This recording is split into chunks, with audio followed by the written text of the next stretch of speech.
दोस्तों नमस्कार, मेरा नाम है अनूप आकाश वर्मा और आप देख रहे हैं द रिपोर्टर हिंदी। उत्तर प्रदेश विधानसभा चुनाव 2027 के मद्देनजर यदि पश्चिमी उत्तर प्रदेश के सबसे महत्वपूर्ण जिलों की बात की जाए तो मेरठ का नाम सबसे ऊपर आता है। मेरठ केवल राजनीतिक दृष्टि से ही नहीं बल्कि सामाजिक और सांप्रदायिक समीकरणों के आधार पर पूरे प्रदेश की राजनीति की दिशा तय करने वाला जिला माना जाता है। राष्ट्रीय राजधानी क्षेत्र एनसीआर का हिस्सा होने के कारण यहां शहरी और ग्रामीण दोनों तरह की राजनीति का प्रभाव दिखाई देता है। वर्तमान में मेरठ जिले में 7 विधानसभा सीटें हैं। सिवाल खास, सरधना, हस्तिनापुर, किठौर, मेरठ कैंट, मेरठ शहर और मेरठ दक्षिण, यही 7 विधानसभा सीटें जिले की राजनीतिक तस्वीर तय करती हैं। 2022 के यूपी विधानसभा चुनाव में बीजेपी ने मेरठ जिले में मजबूत प्रदर्शन किया। बीजेपी ने मेरठ कैंट, मेरठ दक्षिण, सरधना और सिवाल खास सीटें जीती, जबकि समाजवादी पार्टी ने किठौर और मेरठ शहर सीटों पर जीत दर्ज की। हस्तिनापुर सुरक्षित सीट भी बीजेपी के खाते में गई। इस तरह 7 में से 5 सीटें बीजेपी और 2 सीटें समाजवादी पार्टी के खाते में गई। 2024 के लोकसभा चुनाव में मेरठ संसदीय सीट पर बीजेपी के उम्मीदवार अरुण गोविल ने समाजवादी पार्टी की उम्मीदवार सुनीता वर्मा को बहुत कम अंतर से हराया। यह नतीजा इस बात का संकेत था कि बीजेपी अब भी प्रतिस्पर्धी है, लेकिन समाजवादी पार्टी का आधार पहले की तुलना में काफी मजबूत हुआ है। मेरठ की राजनीति जातीय और सामाजिक समीकरणों पर काफी निर्भर करती है। जिले में जाट, गुर्जर, त्यागी, मुस्लिम, दलित खासकर जाटव, वाल्मीकि, सैनी, कश्यप, वैश्य और ब्राह्मण मतदाता महत्वपूर्ण भूमिका निभाते हैं। किठौर में मुस्लिम मतदाताओं का प्रभाव सबसे अधिक माना जाता है, जबकि सरधना में जाट, गुर्जर और मुस्लिम समीकरण चुनावी परिणाम तय करते हैं। सिवाल खास में जाट और गुर्जर प्रभावशाली हैं। हस्तिनापुर अनुसूचित जाति के लिए आरक्षित सीट है। यहाँ जाटव और अन्य अनुसूचित जाति समुदाय निर्णायक भूमिका निभाते हैं।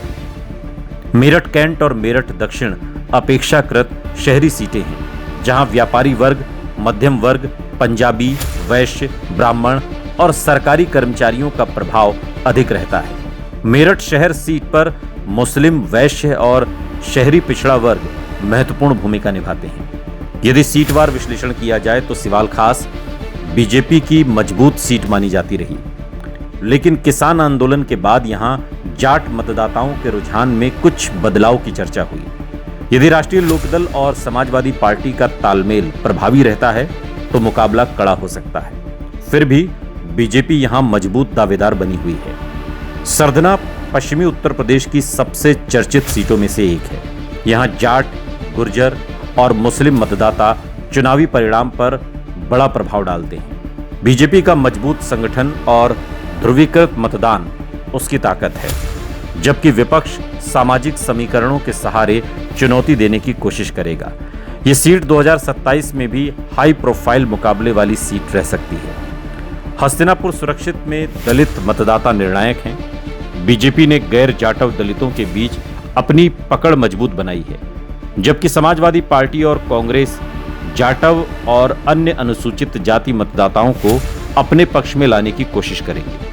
यदि बहुजन समाज पार्टी अपना पारंपरिक वोट बैंक बचाने में सफल रहती है तो मुकाबला त्रिकोणीय हो सकता है। यदि बीएसपी कमजोर रहती है तो उसका वोट समाजवादी पार्टी कांग्रेस गठबंधन को लाभ पहुंचा सकता है। किठौर समाजवादी पार्टी की सबसे मजबूत सीटों में गिनी जाती है। यहां मुस्लिम और कुछ पिछड़ी जातियों का मजबूत समर्थन समाजवादी पार्टी को मिलता रहा है। यदि विपक्षी गठबंधन कायम रहता है तो ये सीट उसके पक्ष में रहने की संभावना अधिक दिखाई देती है। बीजेपी यहां मुकाबले में रहेगी, लेकिन उसे अतिरिक्त सामाजिक समर्थन जुटाना होगा। मेरठ शहर में भी समाजवादी पार्टी की महत्वपूर्ण सीट मानी जाती है।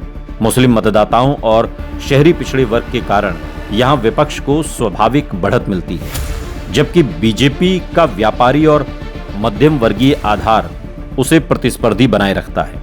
उम्मीदवार चयन यहां निर्णायक भूमिका निभा सकता है। मेरठ कैंट बीजेपी का सबसे मजबूत गढ़ माना जाता है। यहां बड़ी संख्या में सैन्य परिवार, मध्यम वर्ग, व्यापारी और पारंपरिक बीजेपी समर्थक मतदाता हैं।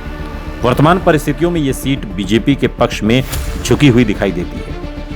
मेरठ दक्षिण भी बीजेपी की मजबूत शहरी सीट है। यहाँ वैश्य, ब्राह्मण, पंजाबी और मध्य वर्गीय मतदाता बड़ी संख्या में है। विपक्ष को यहाँ मजबूत स्थानीय उम्मीदवार और प्रभावी अभियान की आवश्यकता होगी। यदि बहुजन समाज पार्टी की बात करें तो मेरठ उसका पारंपरिक प्रभाव वाला क्षेत्र रहा है। पिछले 2 चुनावों में उसका आधार कमजोर हुआ है। यदि बीएसपी 2027 में अपने दलित वोट बैंक को फिर से संगठित करने में सफल होती है तो विशेष रूप से हस्तिनापुर, मेरठ शहर और किठौर जैसी सीटों पर उसका प्रभाव दिखाई दे सकता है।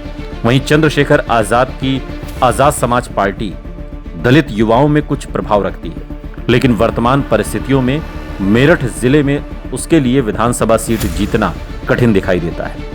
हालांकि कुछ सीटों पर वो बीएसपी और विपक्ष दोनों के वोटों को प्रभावित कर सकती है।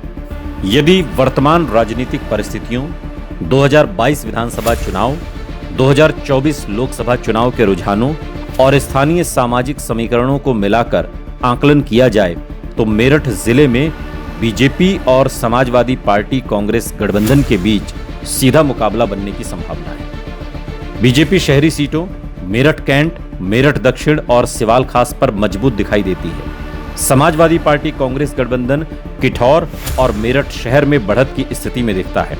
सरदना और हस्तिनापुर जैसी सीटें अत्यंत प्रतिस्पर्धी रह सकती हैं और इसका परिणाम उम्मीदवार चयन, स्थानीय मुद्दों, बीएसपी के प्रदर्शन और मतदान प्रतिशत पर काफी हद तक निर्भर करता है। वर्तमान परिदृश्य में संभावित तस्वीर ये हो सकती है कि बीजेपी गठबंधन मेरठ जिले में 3 से 5 सीटें तक जीत सके, जबकि समाजवादी पार्टी कांग्रेस गठबंधन 2 से 4 सीटों के बीच अपनी जीत दर्ज कर सकता है। बीएसपी और आजाद समाज पार्टी की भूमिका कुछ सीटों पर जीत से अधिक वोटों के बंटवारे और मुकाबले को त्रिकोणीय बनाने की हो सकती है।